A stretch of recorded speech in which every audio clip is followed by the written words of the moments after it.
Hello, respected viewers. Dr. Shabir with you, and I have an interesting story that dates back to 1957 when I was a little child. I went to a village where one of my uncles used to live, and of course went with my parents for a visit. Now I was told the story by my very much elder and older cousins. They said that a beautiful woman in the village died last week. What happened that accidentally the pistol of a policeman was left in the grave. So 2 days later the grave had to be opened up to get the pistol. Now Allah has granted me a critical mind. I think it's a blessing. Even at that tender age, I would not accept anything that was irrational. I said, how was it possible that just for a pistol the grave had to be reopened, and that too of a woman? Well, they said that they had seen it. The story was that they were present at the scene, the grave was opened, and what the viewers saw was an amazing scene.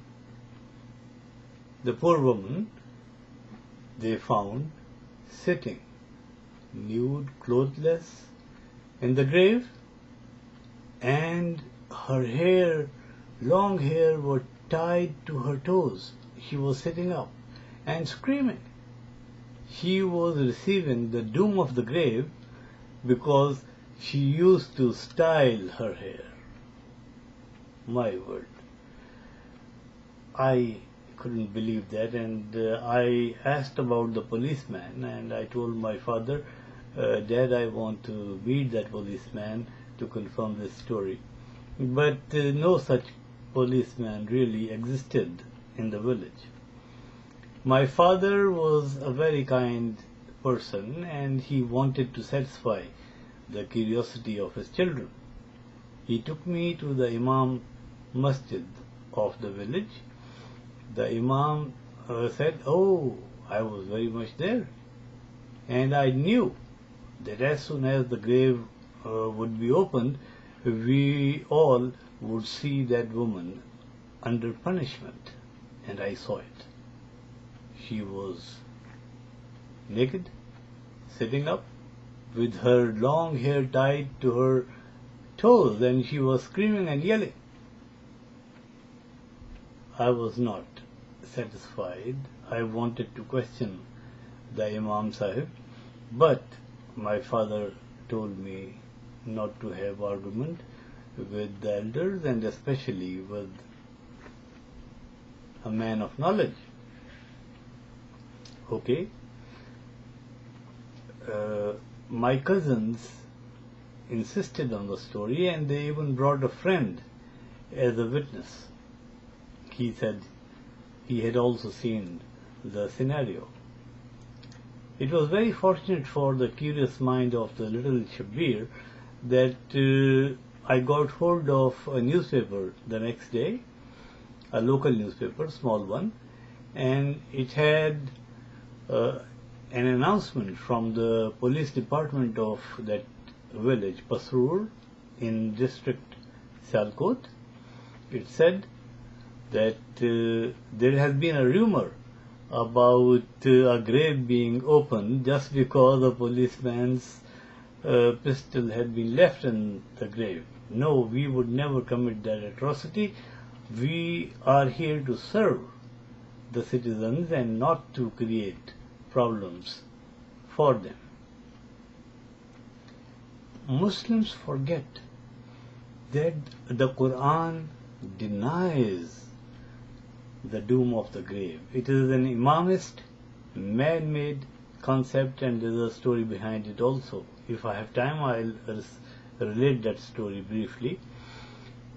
But the Quran says in Surah YASIN 36, I think they are verses 51 and 52, when the trumpet will be blown, the disintegrated states, ajdas, will come out of their graves. They will say, "Oh, woe unto us! We were sleeping so comfortably in our beds of sleep. Who has awakened us?"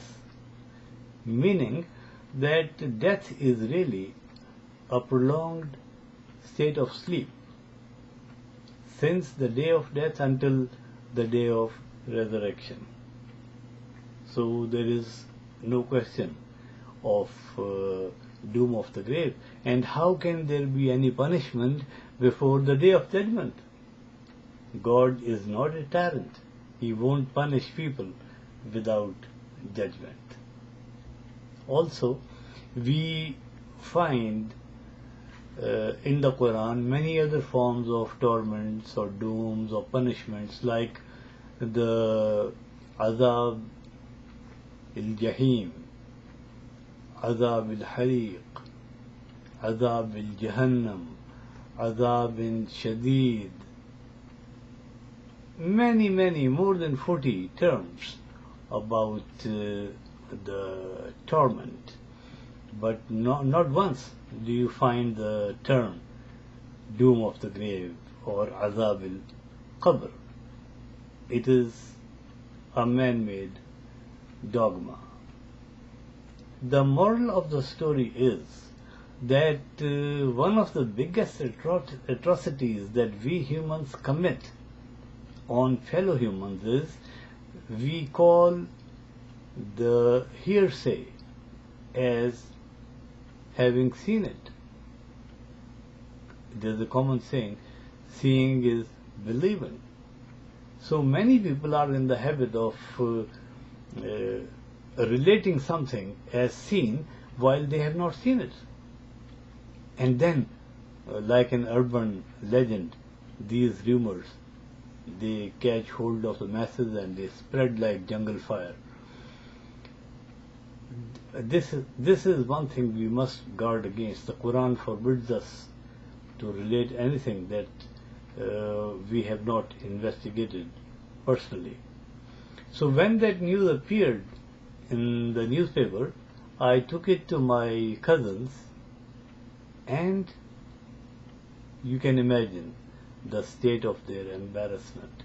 They had deceived or tried to deceive a little child, innocent, but by the grace of God, granted a critical mind. This is a great blessing of Allah, and I will request my viewers and listeners to develop a critical mind. Never accept anything without due investigation. That is the message of the Quran. In Surah 17 it says, do not follow anything of which you have no direct knowledge. Your hearing, your sight, and your faculty of analysis, fuad, will be questioned. The second worst thing that we have had is in the form of our history and tradition, and this is, he heard it from him, who heard it from her, who heard it from him, and he heard it from him, that the Prophet said this or that. قال أو كما قال. He said something like this, he said this, or something to that effect. And then the chain of narrators, my word, they keep analyzing and doing autopsies on the character of those narrators. Akbar Idabadi said a beautiful verse. He said, Quran के असर को तोड़ देने के लिए हम लोगों पे रावियों का लश्कर टूटा. In order to break the impact of the Quran, the whole army of narrators, 500,000 mind you, the army of 500,000 narrators fell upon us. This is how we have moved away from the Quran and fallen for man-made books which are replete with irrational things and nonsense. The prediction is made in the Quran. وَقَالَ الرَّسُولُ يَا رَبِّ إِنَّ قَوْمِ اتَّخَذُوا هَذَا الْقُرْآنَ مَهْجُورًا.